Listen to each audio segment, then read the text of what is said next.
ओम नमः शिवाय. नमस्कार श्रोते हो, पोथी वाचन या आध्यात्मिक यूट्यूब चॅनलवर तुमचे खूप खूप स्वागत. शिवमहापुराणामधील वायव्य संहिताच्या 13व्या अध्यायाला आज आपण सुरुवात करणार आहोत. चला तर यामध्ये काय वर्णन आहे ते ऐका. श्रोते हो ऐका. वायू म्हणाला, जेव्हा पुनः उत्पत्ती केलेल्या ब्रह्मदेवाच्या प्रजा वृद्धिंगत होईनात, तेव्हा ब्रह्मदेवाने मैथुनापासून उत्पन्न होणारी सृष्टी निर्माण करण्याचा विचार केला. पूर्वी जेव्हा ईश्वराने सृष्टी उत्पन्न केली त्यावेळी स्त्री जाती उत्पन्न केली नव्हती. त्यामुळे ब्रह्मदेवास मैथुनापासून उत्पन्न होणारी सृष्टी निर्माण करता येईना. तेव्हा ब्रह्मदेवाने आता आपण काय केले असता प्रजावृद्धी होईल हा विचार चालवला. शेवटी त्याने निश्चय केला की प्रजावृद्धी कशा होईल हे आपण प्रत्यक्ष महादेवासच विचारावे, का तर त्यांच्या कृपा वाचून या प्रजा वाढणार नाही. असा विचार करून त्या विश्वात्मा ब्रह्मदेवाने तपश्चर्या करण्यास आरंभ केला. त्यावेळी ब्रह्मदेवाने शक्तीसहित शंकराची आराधना आरंभिली. ती शक्ती जगाच्या प्रारंभापासून असून तिचे सामर्थ्य अगाध आहे. तिचा अंत नसून तिला सर्व जगात ज्ञान आहे. ती मूल कारण असून फारच सूक्ष्म आहे. निष्पाप असून भक्ती केली तरच तिचे ज्ञान होते. तशीच ती मनोहर आहे. ती आदिशक्ती निर्गुण आहे, निप्रपंच आहे, निरुपल्लव आहे, अतिशय निरंतर असून नित्य आहे आणि ती नेहमी परमेश्वराच्या बाजूस राहते. त्या परमेश्वर शक्तीसहित परमेश्वर श्री शंकराचे हृदयात चिंतन करून ब्रह्मदेवाने खरं तर तपश्चर्या करण्यात आरंभ केला. परमात्मा ब्रह्मदेव अशी खडतर तपश्चर्या करून लागल्यावर त्या तपश्चर्येमुळे थोड्याच दिवसात पितामह परमेश्वर महादेव संतुष्ट झाले. नंतर त्या महादेवाने आपल्या काही एक विशिष्ट शक्तीच्या साहाय्याने विचित्र प्रकारचे रूप घेतले आणि अर्धशरीर पुरुष व अर्धशरीर स्त्री होऊन आपण स्वतः ब्रह्मदेव तपश्चर्या करीत होता तेथे आले. ब्रह्मदेवानेही श्री शंकरास अशा विचित्र रूपाने आलेले पाहिले. ते शंकर सर्व देवात श्रेष्ठ असून ते तमोगुणातीत आहेत. ते अविनाशी आहेत. त्यांच्यासारख्या परमेश्वर जगात दुसरा कोणीच नाही. जे लोक दुष्ट आहेत अशास त्याचे दर्शन कधीच होत नाही. त्यांनी सर्व जग निर्माण केले. सर्व त्रैलोक्याचे जे परमेश्वर आहेत त्यांचेही महादेव परमेश्वर आहेत.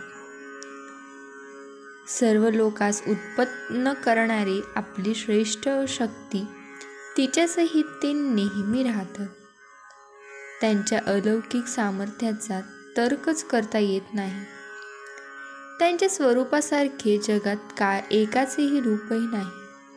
त्यांच्या शक्तीचे प्रमाण करता येत नाही. त्यास वृद्धावस्था नसून त्यास क्षय नाही. ते अचल असून निर्गुण आहेत.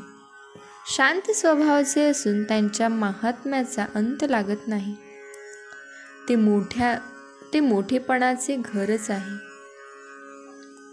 ते आपल्या भक्ताला सर्व काही देतात. सर्व ठिकाणी त्यास आता येता येते. सत आणि असत व्यक्ती त्यास नाही. जगात जितक्या काही सुंदर वस्तू आहेत त्या सर्वात शिवाच्या स्वरूपाचीच बरोबरी करणारी दुसरी वस्तूच नाही. ते शरण आलेल्या लोकांचे रक्षण करणारे असून ते अनंत काळ राहणारे आहे.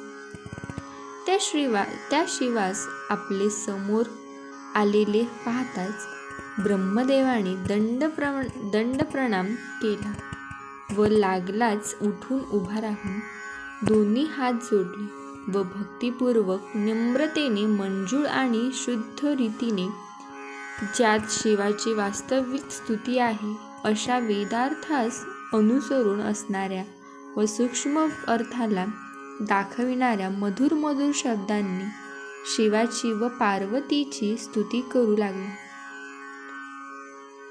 ब्रह्मदेव म्हणाला, परमेश्वरा, महादेवा, ईश्वरा, महेश्वरा, तुझा जय असो. जगात जितके चांगले चांगले गुण आहेत ते सर्व तुमच्या अंगी आहेत. तुम्ही सर्व देवतांचे अधिपती आहात. तुमचा जय असो.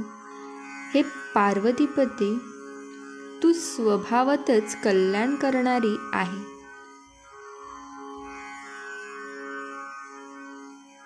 हे पार्वती, तू स्वभावतच कल्याण करणारी आहेस. तू प्रकृतीची मूल अधिदेवता आहेस. तुझा जय असो. प्रकृतीहून तुझे शरीर भिन्न नाही. तू स्वभावाने निष्कपट आहेस. तुझा जय असो. हे शंकरा, तुझी माया अगाध असून ती कधीही निष्फळ होत नाही. तुझे सर्व मनोरथ परिपूर्ण होतात. तुझी लीला विचित्र प्रकारची असून ती कधीही व्यर्थ जात नाही. तुझा जय असो. हे पार्वती, तू सर्व त्रैलोक्याची आदिमाता आहेस. तू सर्व विश्वस्वरूप असून त्रैलोक्य स्वरूप आहेस. तू सर्व विश्वाचे व जगाचे रक्षण करणारी आहेस.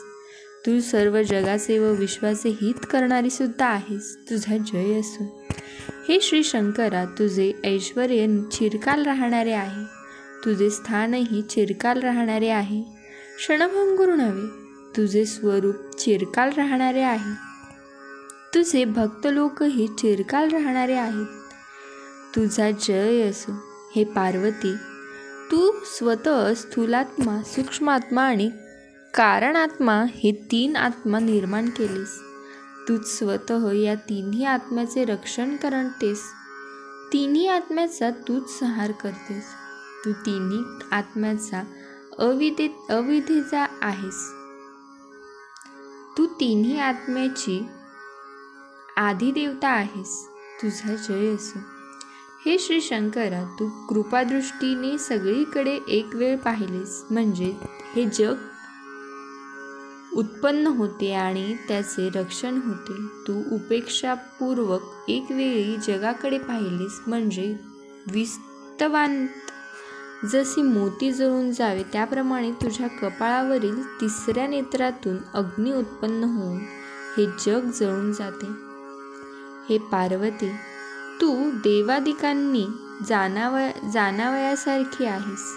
देवादिकास तुझे यथार्थ ज्ञान होत नाही. तुझी आत्मदृष्टी फार सूक्ष्म आहे. तू निर्दोष आहेस.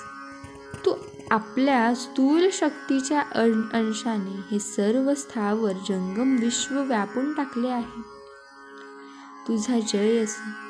हे श्री शंकरा, तू आपल्या विश्वत्वाचा समुदाय एक प्रकाराने पसरला असून अनेक रीतीनेही पसरलेला आहे. दैत्यातील मुख्य दैत्यांचे समुदाय तुमची आज्ञा मस्तकावर पुष्पमालेप्रमाणे वागवितात. तुझा जय असो. हे पार्वती, तुला जे लोक शरण येतात त्याचे रक्षण करण्याचे कामात फार चतुर आहेस. संसाररूपी विषवृक्षाचा मूळ तू मुळापासून उपटून टाकणारी आहेस.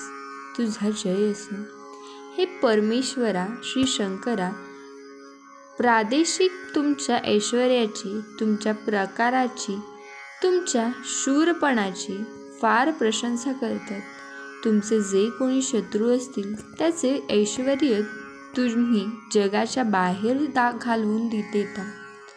तुमचा जय असो. श्री शंकरा, पंचार्थांनी सांगितलेल्या मोठमोठ्या यज्ञामुळे आपण उत्तम प्रकारच्या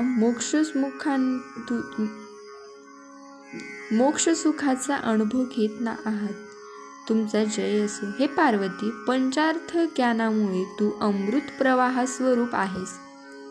तुझा जय असो. श्री शंकरा, हा भयंकर संसाररूपी अपरिहार्य दुर्घर रोग आहे, जो दूर करणारे आपण प्रत्यक्ष अश्विनी कुमार आहात. तुमचा जय असो. हे पार्वती, तू अनादिमल आणि अज्ञानरूपी तमलपटांचा नाश करणारा प्रत्यक्ष चंद्राचा प्रकाश आहेस. तसा तुझा जय असो. श्री शंकरा, त्रिपुरास आपण प्रलयकाळच्या अग्नीसारखे आहात.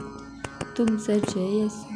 हे पार्वती, तू त्रिपुराला मोठी भयंकर देवता भासलीस. तुझा जय असो. हे श्री शंकरा, आपण सत्वगुण, रजगुण आणि तमोगुण यास काहीच संबंध नाही.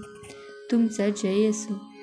हे पार्वती, तू सत्व रजोगुणामुळे समूळ नाश करणारी आहेस. तुझा जय असो. हे श्री शंकरा, प्रथम गणांचे आपण अधिपती असून आपणास भूत, भविष्य आणि वर्तमान तिन्ही काळाचे ज्ञान आहे. तुमचा जय असो. हे पार्वती, तू सर्व प्राणीमात्रांची दुःखे दूर करून त्यांचे सर्व मनोरथ परिपूर्ण करतेस. तुझा जय असो. हे शंकरा, तुझे अंग फार विस्तीर्ण असून सुशोभित आहे. असा तुझा जय असो. हे पार्वती, तुझे भक्त तुला जे जे पदार्थ मागतात ते पदार्थ त्यास देऊन त्यांचे मनोरथ तू पूर्ण करतेस. हे पार्वती शंकरा, तुमचे अलौकिक सामर्थ्य कोणीकडे, आम्ही कोणीकडे आणि आमचे बोलणे कोणीकडे. तरी पण परमेश्वरा, मी तुमच्या भक्तीमुळे अशी गडबड करीत आहे, त्याची मला क्षमा करा. मी तुमच्या भक्तीमुळे अशी बडबड करीत आहे, त्याची मला क्षमा करा. ह्याप्रमाणे त्या विश्व निर्माण करणाऱ्या व 4 तोंडे असणाऱ्या ब्रह्मदेवाने गोड गोड शब्दांनी शंकर पार्वतीची स्तुती केली व शंकर पार्वतीस वारंवार नमस्कार केले. हे ब्रह्मदेवाने स्वतः केले. शंकर पार्वतीचे स्तोत्र सर्व स्तोत्रात उत्तम असून पुण्यकारक आहे. हे स्तोत्र शिवाने जेव्हा अर्धनारेश्वर रूप घेतले होते त्यावेळी केले, म्हणून याचे नाव अर्धनारेश्वर स्तोत्रम असेच आहे. हे स्तोत्र शिवपार्वतीला फारच प्रिय आहे. जो कोणी मनुष्य आपल्या मनात कोणत्याही रीतीने इच्छा धरून हे स्तोत्र भक्तीने पठण करेल व शिवपार्वतीच्या कृपेने त्याची ती पूर्ण इच्छा, त्याचे सर्व इच्छा पूर्ण होईलच. जे शिवपार्वती सर्व त्रैलोक्यातील प्राणीमात्र उत्पन्न करणाऱ्या मूळ कारण आहेत, ज्यांच्या शिवपार्वतीच्या शरीराला जन्म नाही व मरणही नाही अशी स्थिती आहे, त्या शरीराचा अर्धभाग पुरुषाचा असून अर्धभाग स्त्रीचा आहे. त्या शिवपार्वतीला मी नेहमीच नमस्कार करतो. याप्रमाणे शैव नावाच्या महापुराणातील वायव्य संहिताच्या पूर्व भागापैकी रुद्र आणि ब्रह्मदेवाच्या संवादातील हा 13वा अध्याय येथेच पूर्ण झाला.